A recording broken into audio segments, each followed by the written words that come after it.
लड़ाई झगड़े का भाव, मरने मारने का भाव, हाँ, लड़ने लड़ाने का भाव, धोखा देने का भाव आदि आदि, ये अशुभ भाव माने जाते हैं।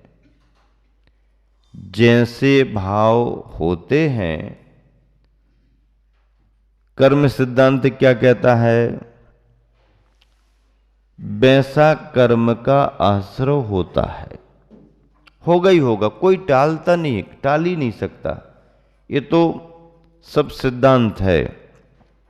इसलिए हम अच्छा कर पाएं या ना कर पाएं, लेकिन अच्छा सोचना तो शुरू करें। इसमें क्या लग रहा? करने में कुछ लग सकता है, करने में समय देना पड़ेगा, करने में कुछ सहयोग करना पड़ेगा, करने में मेहनत होगी, करने में घर से निकल करके कहीं और बाहर जाना पड़ेगा, करने में तो बहुत कुछ करना पड़ेगा।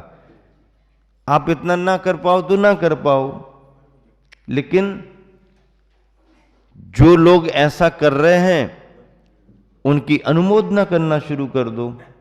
बहुत अच्छा, हम तो कर नहीं पा रहे, ये लोग बहुत अच्छा कर रहे, बहुत अच्छा कर रहे।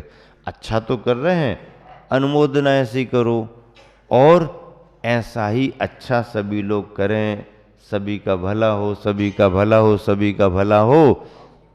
बस सुखी रहें सब जीव जगत के, सुखी रहें सब जीव जगत के। अब यही वाला मंत्र बना लो ना आप एक, महाराज नया वाला मंत्र दो, ठीक है, ओम ह्रीम अरहम श्री सुखी रहें सब जीव जगत के शांताय नमः, हो गया काम, नया मंत्र बन गया, सुखी रहें सब जीव जगत के। अब इसमें क्या जा रहा तुम्हारा? कुछ देना पड़ रहा क्या? कुछ नहीं देना पड़ रहा। लेकिन ये भाव किसके बन सकते हैं? जो धर्म की सूक्ष्मताओं को समझता है। धर्म करना बहुत आसान है। धर्म सबसे सरल यदि कुछ है तो धर्म करना। पैसा कमाना कठिन है, कमाए गए पैसे को संभाल के रखना कठिन है, आए हुए पैसे को और बढ़ाना और कठिन है, बोलचाल में कटुता ना आ पाए ऐसा बोलचाल करना बहुत कठिन है, 10-20 लोगों के बीच में रहना और सबके लिए अच्छे बने रहना और ज्यादा कठिन है। तो सबसे सरल क्या है? तोरी सकल जगदंद फंद निज आत्म ध्यावो। तोरी सकल जगदंद फंद, अच्छी पंक्तियां है ना, आ गई निकल करके कंप्यूटर से। तोरी सकल जगदंद फंद निज आत्म ध्यावो। धर और समता भाव सदा क्या करिए? लिखा कि नहीं लिखा? धर और समता भाव सदा सामयिक करिए। सरल है कि नहीं है? बहुत सरल है। लेकिन सरल इसलिए नहीं होता कि अपनी तरफ अपना ध्यान नहीं है, हम तो दुनिया को देखने में लगे हुए हैं, दुनिया के सुधार में हमारी रुचि है, अपना बिगाड़ हो रहा है इसका अपन को पता नहीं। क्या? हाँ, पंगत में बैठे भोजन करने और उस तरफ वो आदमी इशारा कर रहा, ए भैया तुम ध्यान नहीं दे रहे, जो कह हो रहो वो देखो चींटा चढ़ के तुम्हारी थाली पे जा रहा हो। सुनो तो, चींटा चढ़ के थाली पर जा रहा, उस तरफ उसका ध्यान है, चींटा चढ़ के थाली पर जा रहा। अब उसने उस चींटे को अलग कर दिया, इस तरफ देखा तो बोले भैया आपने अच्छा बता दिया, हमने चींटा तो अलग कर दिया, लेकिन तुम अपनी थाली में तो वो कुत्ता खाए जा रहे हो सब। उसकी थाली में कुत्ता लग गया। वो उसको पता नहीं कि हमारी थाली में कुत्ता लगा हुआ है। हमारी थाली में कुत्ता लगा हुआ है, ये इस तरफ उसका ध्यान नहीं है। चींटा जा रहा, चींटा जा रहा, चींटा जा रहा। ठीक है, अपनी थाली सुरक्षित है, और समय है तो दूसरे की थाली भी शुद्ध बनी रहे, ये उदारता है और श्रेष्ठता मानी जाएगी। और इतना कोई करता है तो वो हितकारी माना जाएगा। लेकिन हितकारी कब बनेगा? जब उसकी थाली सुरक्षित हो। उसकी थाली सुरक्षित है, आपने इतना इंतजाम कर लिया कि हमारी थाली सुरक्षित है, फिर आप दूसरे का करो तो बहुत अच्छी बात है। वो तो उसकी योग्यता है कि अपना करने के बाद भी वो दूसरे का कर सकता है। लेकिन दूसरे का करता रहे और अपनी थाली पर ध्यान ना जाए तो भगवान कहते हैं भगवान भी आ जाएं तो तुम्हारा कल्याण होने वाला नहीं। हाँ, ऐसे भगवान तो आते नहीं है। हाँ, लेकिन एक कहना आता है, कह रहे है? सही बात है कि नहीं? पुराने लोग कहते ना एक कहना आता है, कह रहे। हाँ, ऐसा होता नहीं। तो अपना पहले करें, अच्छे से करें, फिर अनुकूलता है तो करना चाहिए। परोपकार भी धर्म है, स्वपर कल्याण धर्म माना गया है। तो इस तरह से जिसका उपयोग विषय कसाय में अवगाढ़ है। देखो, चक्रवर्ती होने के बाद भी दो चक्रवर्ती कैसा कर्म का उदय आया, उनका पूर्व भाव का कैसा संस्कार था कर्म का, कि आखिरी में नहीं संभल पाए दो चक्रवर्ती। और किस कारण से नहीं संभल पाए? कहानी पढ़ी नहीं पढ़ी? क्या कहानी बताती है? एक चक्रवर्ती तो वो जो उसका कोई बैरी देव था वो बदला लेना चाहता था, तो बड़े मीठे मीठे आम के फल लेकर के उसने दरबार में भेंट किए। चक्रवर्ती ने आम खाए तो बहुत अच्छे लगे। अरे ये तो और लाओ, ठीक है ला के देंगे। ला के देने लगा। ये तो बहुत अच्छे हैं, कहाँ से लाते हो? वहाँ से लाते हैं। अच्छा, फिर सब लाओ। सब तो ला नहीं सकते हैं, थोड़े थोड़े ला सकते हैं। चलो तो वहीं चलते हैं। अब वो तो चाहता था ये हमारे उसमें उलझे, और वो गया तो उसको तो बदला लेना था। अब पुण्य छीन हो रहा था चक्रवर्ती का, तभी तो ऐसी बुद्धि भी हो रही थी। चाहता तो विवेक से विचार करता, कहीं कोई ऐसा तो नहीं वैसा तो नहीं, तो विचार नहीं कर पाया और उसने उसको धोखा दे दिया। अधपतन हो गया चक्रवर्ती का। संयम नहीं ले पाया, सम्यक दर्शन छूट गया। संयम ले नहीं पाया और रहा था, संयम छूट गया, सम्यक दर्शन छूट गया, ऐसा। और वो चक्रवर्ती नमोकार लिखो तो बचोगे, नहीं तो नहीं। हाँ, इसी को ये आम के लिए ले जा रहा था ना, समुद्र का टापू द्वीप है, वहाँ पर पेड़ है, समुद्र में से ले जा रहा था। बस अब दिखा दिया। अब उसको ये मालूम था कि अभी असंयम में लोलुप तो हो रहा है खाने के उसमें, लेकिन अभी इसका सम्यक दर्शन बना हुआ है। तो सम्यक दर्शन छूटे तभी तो इसकी अधोगति होगी। तो अब यहाँ आप बच नहीं सकते हो, फंस गए हो, ऐसा वैसा, घबरा गया। एक ही उपाय है, पानी पर नमोकार लिखो और मिटा दो। अब ना तो लिखा जाता है, जब लिखा ही नहीं तो लेकिन भावों में आगे अरे बचो बचो, बच जाएं, लिखा। अब जो भी हुआ मिटाने का भाव किया, वो पुण्य छीन हो गया, उसको समुद्र में डुबो दिया।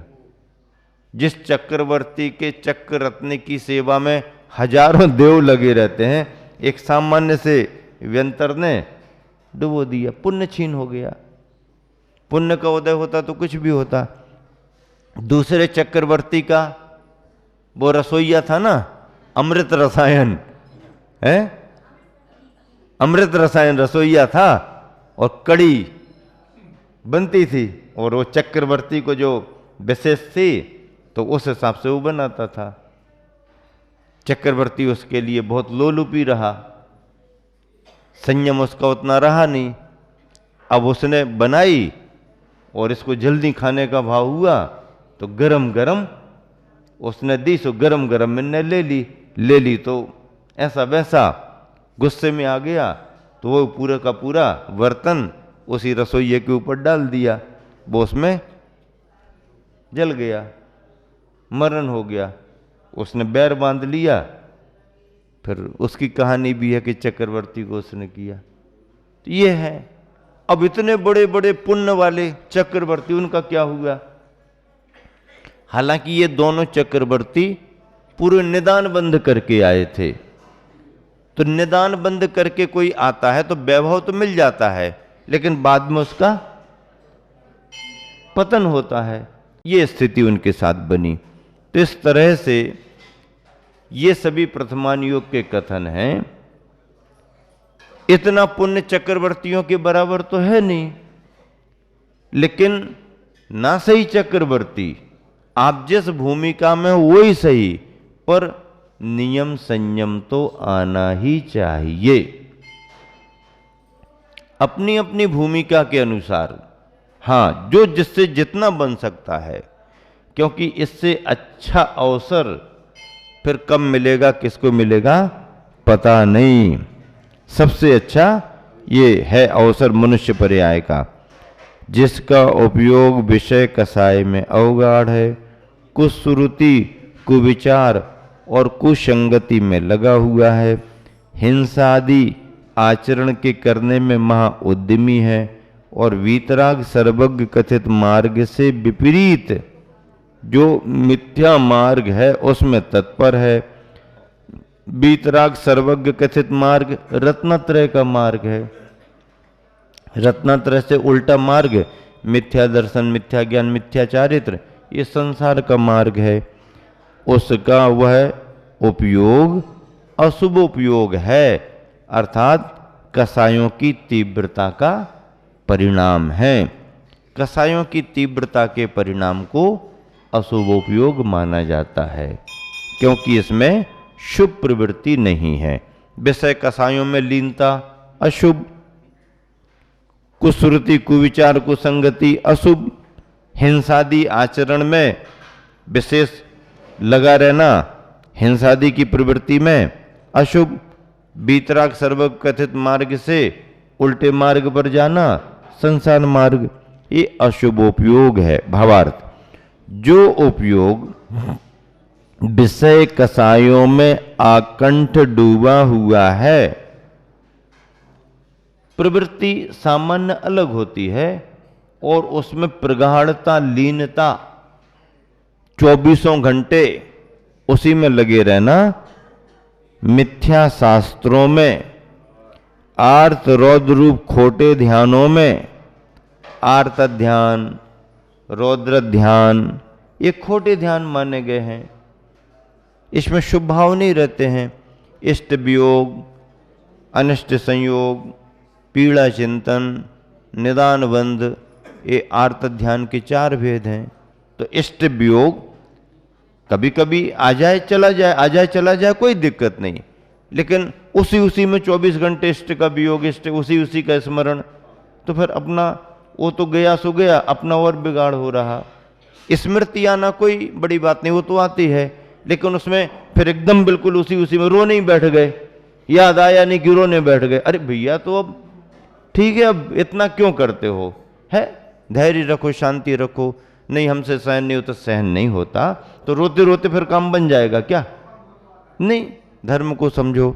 इष्ट वियोग, अनिष्ट संयोग, अनिष्ट का संयोग हो गया, जमता ही नहीं, जमता नहीं, जमता नहीं, जमता नहीं, अब हो गया तो अब क्या करो? रामायण बांचते रहने से क्या होता? जमे ना जमे, अब जो है सो चलो,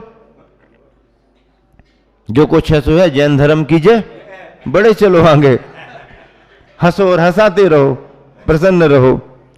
तो ये है पीड़ा चिंतन, कष्ट तो है ही, समय से जाएगा, प्रकृति से जाएगा, लेकिन अब उसी में बार बार निदान बंद, आगामी भोगों की अपेक्षा। रौद्र ध्यान, हिंसा तो हर कार्य में होती है गृहस्थ के, लेकिन हिंसा के कार्यों को करके फिर खुशी मनाना। हाँ, हिंसानंद, मृषानंद, चौर्यानंद, परिग्रहानंद, ये रौद्र ध्यान है। तो इस तरह से आर्त रौद्र खोटे ध्यान तथा शील रहित पुरुषों की संगति में प्रवृत्त है। शील रहित पुरुषों की संगति, शील संयम नहीं है तो नहीं है, लेकिन कुसंयम भी तो नहीं है। कुसंगति, कुसंगति व्यसन बुराई के में लगे हुए लोगों की कुसंगति मानी जाती। पापाचरण में उग्र है तथा उन्मार्ग में तत्पर है, वह अशुभोपयोग है। यह अशुभोपयोग दर्शन मोहिनी तथा चारित्र मोहिनी कर्म की विशिष्ट उदय के होने पर होता है। जैसा कि अमरचंद्र सूरी ने अपनी टीका में भी कहा है, जब इस जीव के दर्शन मोह तथा चारित्र मोह का तीव्र उदय होता है, तब वह अशुभ राग के ग्रहण करने से पंच परमेष्टि में रुचि नहीं करता। जब चारित्र मोहिनी कर्म का तीव्र उदय हो दर्शन मोहिनी का, तो वह अशुभ राग के ग्रहण करने से पंच परमेष्टि में रुचि नहीं करता। मिथ्या मार्ग का श्रद्धानी होकर मिथ्या मार्ग का श्रद्धानी होकर विषय कसायों में प्रवर्तता है। मिथ्या सिद्धांत शास्त्रों को सुनता है, खोटे आचरण करता है, इत्यादि पाप क्रियाओं में लीन होता है। इसी से वह जीव अशुभोपयोगी कहा जाता है। पद्यानुवाद एक साथ पढ़ेंगे। पद्यानुवाद। दुर्ध्यान दुष्ट जन संगति में पड़ा हो, दुशास्त्र को सुन हटा ग्रह से अड़ा हो, उन्मार्ग पे विचरता अति उग्र होता, दुष्टाष्टम का अशुभ ही उपयोग होता, दुष्टात्म का अशुभ ही उपयोग होता। दुर्ध्यान दुष्टजन संगति में पड़ा हो, दुशास्त्र को सुन हठाग्रह से अड़ा हो, उन्मार्ग पे विचरता अति उग्र होता, दुष्टात्म का अशुभ ही उपयोग होता। इस तरह से अशुभोपयोग का स्वरूप कहा, शुद्धोपयोग का स्वरूप कहा, शुभोपयोग का स्वरूप कहा और यह अशुभोपयोग का स्वरूप कहा। इस तरह उपयोग की त्रिविध व्याख्या आचार्य कुंद कुंद स्वामी ने अपने ग्रंथों में की है।